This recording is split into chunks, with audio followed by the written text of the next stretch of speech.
Alright guys, Chris G here. I'm going to come and update you on Section B. Just to let you know where I'm at right now. I'm in Big Bear Hostel. It's in Big Bear Lake, California, which is pretty deep in Section C, but this is the first chance I've had to update you on what was going on in Section B. So Section B starts out right after the Warren Springs Resource Center, which is where the first update ended, where I made the first update of Section A. And for this, when I wound up leaving the resource center, I waited around for a while and decided to leave probably about 11:30 or 12, pretty much the hottest part of the day.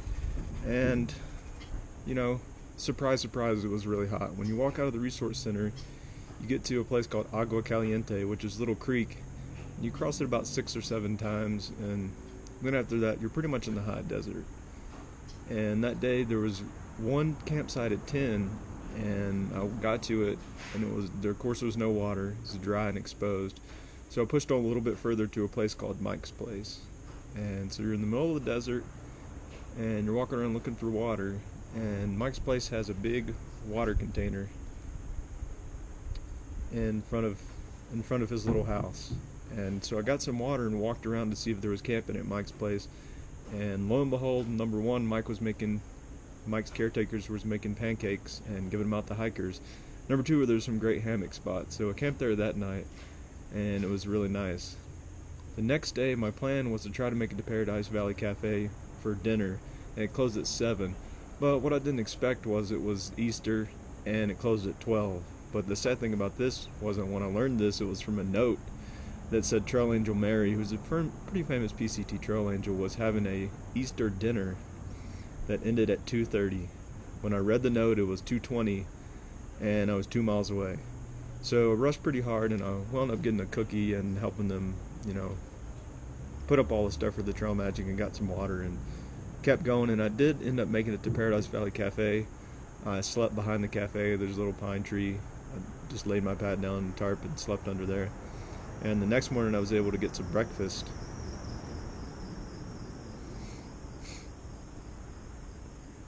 And after Paradise Valley Cafe, you get to a point where you go to the mountain fire closure. You're going to enter that. And so what I did was I started at Paradise Valley Cafe, and I went all the way up to where the mountain fire closure started, and then I took the alternate.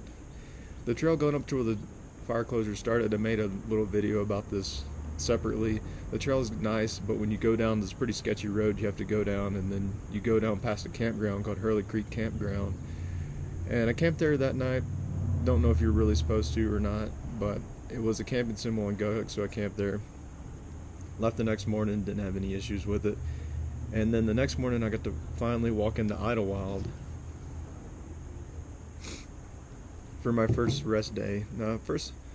First day in Idlewild, I stayed at Silver Pines, which I think was a resort for older ladies with little tiny dogs, but it was really nice. They did your laundry, and it was pretty close to other things in town.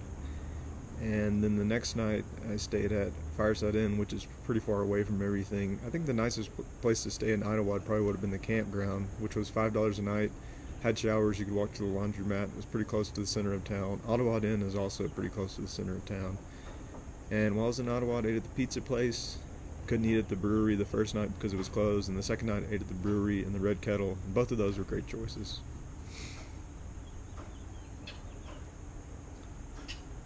And day 11, after I took my zero in Idlewild, I decided that I needed to go to the other end of the fire closure, the north end, which required taking the South Ridge Trail, which I really don't recommend because the trail's pretty rough to get up there, and you go all the way up to Taqui's Peak, and then there's a connector from Taqui's Peak to the PCT saddle where the PCT goes in, and that connector is full of snow and ice. It was really sketchy. Of course, I didn't have any spikes.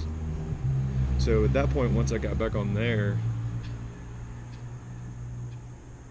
what I had to do was hike up and make a decision about whether I wanted to go up to San Quinto Peak or not. And if you've already seen that, you understood I did that. Well, what I did was I went to the alternate trail, which goes up the east side of San Quinto, and you go all the way up to the east side, you get to see the peak, and then you go back down the west little trail back to the PCT, and you skip a little bit of the PCT. And after you get done with San Quinto, there's a long stretch all the way from the North Fork of the river. It's at 186. That's where the water supply is. There's a 20-mile stretch where you get water there. And I went 5 miles and camped at Fuller Ridge Campground. And then after that, I went way down in elevation. You go like 15 miles, and about 8 or 9 miles of it is downhill. And there's a little tiny water faucet at the very bottom, and that's where you get water. And once you get water there, you're kind of walking through the desert and walking toward a road called I-10. And this day it was particularly hot, and it was kind of like a sandstorm blowing in your face as you're trying to walk through it. It's kind of like walking into a headwind. But when you get there, it's going to be the end of section B. And so where I ended section B was under the underpass on I-10. There's a little bit of trail magic there, which was really nice.